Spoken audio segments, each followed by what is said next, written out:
पोर्चुगलको सहर भन्न मिल्दैन, जङ्गल हो।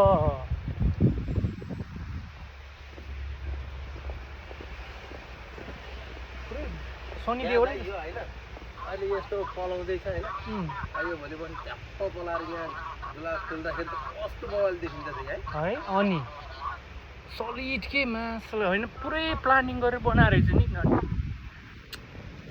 बवाल देखिन्छ नि। कपाल झरेर चाहिँ अलिक चिन्ता भयो कि।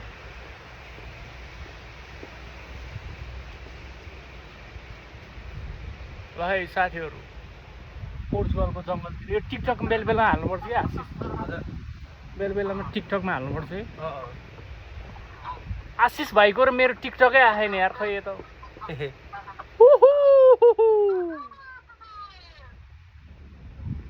कता यतै हो, बाटै बाटो छ जता गयो नि। पुगिन्छ सजिलै बाटो छ।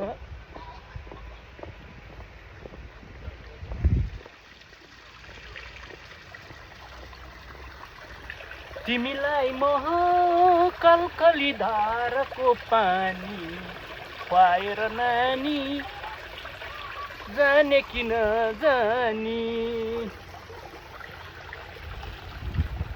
पानी बग्दैछ साथीहरू।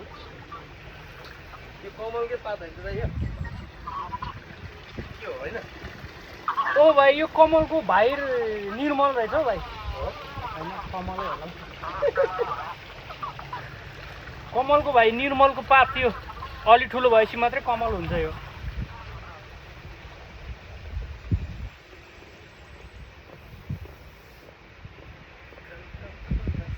दामी जङ्गलै जङ्गल सलिड रहेछ यार।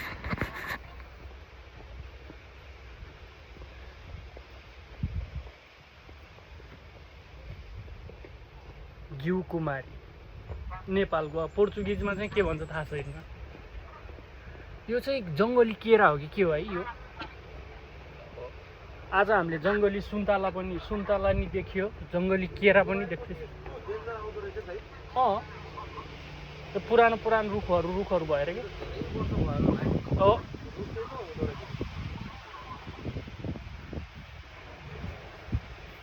दामी सलिड प्लानिङ गरेर बनाएको यार सबै कुराहरू यार है।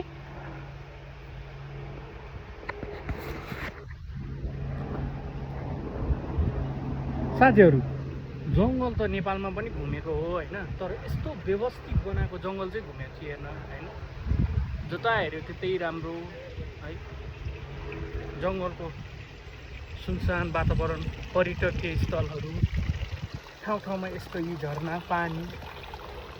पानीहरू यस्तो है। यो मूलको पानी हो है। त्यसैले यस्तो यी कमलको फुलहरू फुल्न खोजेको हो होइन। हरेक कुराहरूमा चाहिँ एकदम सुन्दरता, मनमोहक दृश्यहरू हेर्दै घुम्नुको मजा नै अर्को।